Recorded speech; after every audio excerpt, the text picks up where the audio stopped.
Hi friends, आज के इस वीडियो में मैं आपको व्हाट इज ऑपरेटिंग सिस्टम से लेके ऑपरेटिंग सिस्टम का कैरेक्टरिस्टिक्स, टाइप्स, एडवांटेजेस, डिसएडवांटेजेस और ऑपरेटिंग सिस्टम नहीं था तो हम कंप्यूटर सिस्टम से कैसे इंटरेक्ट करते थे, इन सभी चीज़ों को इसी एक ऑपरेटिंग सिस्टम वाले वीडियो में बताऊंगा।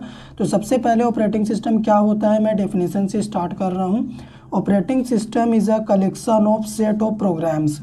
ऑपरेटिंग सिस्टम जो है सेट ऑफ प्रोग्राम्स का कलेक्शन है। तो यहाँ पे जो सेट ऑफ प्रोग्राम्स आपको दिख रहा है इसे आप सॉफ्टवेयर भी कह सकते हैं। तो यहाँ पे मैं कह सकता हूँ कि operating system is a collection of software which manages all the resources of the computer system, जो कि हमारे कंप्यूटर सिस्टम के सारे रिसोर्सेज को मैनेज करता है। कौन मैनेज करता है? ये ऑपरेटिंग सिस्टम मैनेज करता है। तो यहाँ पे हम अपने कंप्यूटर सिस्टम में जितना भी काम करते हैं, जो भी कंप्यूटर के रिसोर्सेज होते हैं, उन सभी को यही मैनेज करता है। कंसिडर करिए आपने एक ही साथ अपने कंप्यूटर सिस्टम में 3 टास्क को परफॉर्म करा, तो उन तीनों टास्क में से किसको सबसे पहले परफॉर्म करना है, किसको कितनी मेमोरी देनी है, इन सभी को कौन डिसाइड करता है? ऑपरेटिंग सिस्टम डिसाइड करता है। इसीलिए तो यहाँ पे लिखा है मैनेजेस ऑल द रिसोर्सेज। नीचे लाइन में देखिए, it is an intermediator between the user and hardware. हमारा जो ऑपरेटिंग सिस्टम होता है वो यूज़र और हार्डवेयर के बीच में इंटरमीडिएटर का काम करता है। तो यहाँ पे इंटरमीडिएटर का क्या मतलब है, मैं आपको यहाँ पे फिगर के थ्रू समझा रहा हूँ। तो कंसीडर करो यहाँ पे हमारे पास एक यूज़र है, ठीक है, ये हो गया अपना यूज़र और ये हो गया अपना कंप्यूटर सिस्टम, जिसे आप कोर हार्डवेयर भी कह सकते हैं। अब इस यूज़र को इस कंप्यूटर सिस्टम से इंटरेक्ट करना है, तो ये कैसे करेगा? क्योंकि इसको तो हाई लेवल लैंग्वेज आता है और ये कंप्यूटर सिस्टम को मशीन लेवल लैंग्वेज आता है, यानी लो लेवल लैंग्वेज।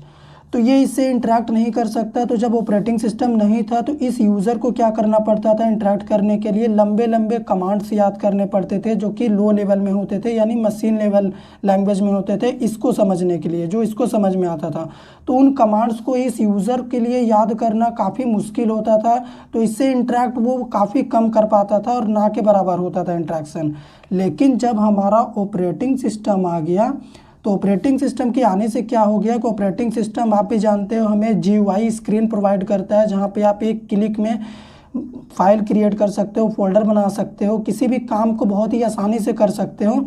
तो ये ऑपरेटिंग सिस्टम का एडवांटेज है। तो इंटरमीडिएटर का काम ये कैसे कर रहा कि अभी आपको जो भी काम करना होता है कोई भी कंप्यूटर सिस्टम में जाके उससे यूज़ कर सकता है, इंटरेक्ट कर सकता है इस ऑपरेटिंग सिस्टम की वजह से। बस इसका इतना ही काम है कि ये यूज़र को हेल्प करता है कंप्यूटर सिस्टम में काम करने के लिए। ऑपरेटिंग सिस्टम क्या करता है, यूज़र के जो हाई लेवल लैंग्वेज होता है वो उसको लेता है और कंप्यूटर सिस्टम को ट्रांसलेट करके मशीन लेवल लैंग्वेज में देता है, और ये जो भी मशीन लेवल लैंग्वेज में रिजल्ट देता है ये क्या करता है, यूज़र को फिर से ट्रांसलेट करके हाई लेवल में देता है। तो बस ये हो गया, ऑपरेटिंग सिस्टम नहीं था और होने पे हमें क्या एडवांटेज मिला। अभी नीचे देखिए मैंने आपको लिखाया है कैरेक्टरिस्टिक्स। तो ऑपरेटिंग सिस्टम का विशेषता क्या है, यानी कैरेक्टरिस्टिक्स। तो पहला होता है शेड्यूलिंग। शेड्यूलिंग का यहाँ पे क्या मतलब होता है कि ऑपरेटिंग सिस्टम के पास शेड्यूलिंग का मैकेनिज्म होता है। मतलब आप मान लीजिए आप बहुत सारे टास्क को अपने सिस्टम में परफॉर्म करा रहे हैं, तो किस टास्क को कैसे शेड्यूल करना है, कैसे मैनेज करना है, किसको पहले करना है, कितनी मेमोरी देनी है, इन सभी में शेड्यूलिंग डिसाइड करता है, ठीक है, इन सभी टास्क को। सेकेंड है characteristics memory management. Memory management operating system ही डिसाइड करता है मेमोरी को कैसे मैनेज करना है।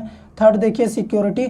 ऑपरेटिंग सिस्टम हमें कुछ सिक्योरिटी भी प्रोवाइड करता है, जैसा आप अपने सिस्टम में चाहे तो पासवर्ड भी लगा सकते हैं। कोई फाइल फोल्डर क्रिएट किए हैं तो आप उसमें भी सिक्योरिटी लगा सकते हो। तो वो कौन प्रोवाइड करता है? ऑपरेटिंग सिस्टम प्रोवाइड करता है।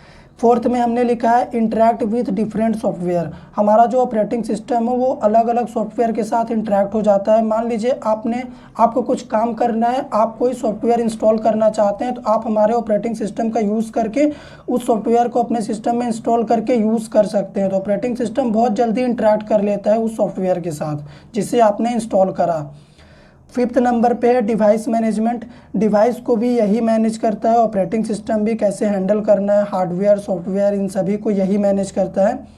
फाइल मैनेजमेंट, फाइल को भी यही मैनेज करता है। तो ये सभी चीज़ें हो गई अपना कैरेक्टरिस्टिक्स ऑपरेटिंग सिस्टम का। इसमें अभी एरर डिटेक्टिंग भी आता है, इन सभी के जैसे और भी हैं, पर ये बेसिक होता है। टाइप्स में देखो ऑपरेटिंग सिस्टम कितने टाइप्स का होता है। पहला होता है batch operating system, second time sharing operating system, third में डिस्ट्रीब्यूटेड ऑपरेटिंग सिस्टम, फोर्थ में नेटवर्क ऑपरेटिंग सिस्टम और लास्ट देखिए रियल टाइम ऑपरेटिंग सिस्टम। अगर आप चाहते हैं कि इन टाइप्स के ऊपर मैं एक सेपरेट वीडियो बनाऊं तो मुझे कमेंट करके बताइएगा, मैं इन सभी टाइप्स के ऊपर एक सेपरेट वीडियो बनाऊंगा। अभी मैं आपको ऑपरेटिंग सिस्टम का एडवांटेजेस और डिसएडवांटेजेस बता रहा हूँ। फर्स्ट एडवांटेज देखिए ऑपरेटिंग सिस्टम का क्या है। Operating system provides a GUI interface for the users.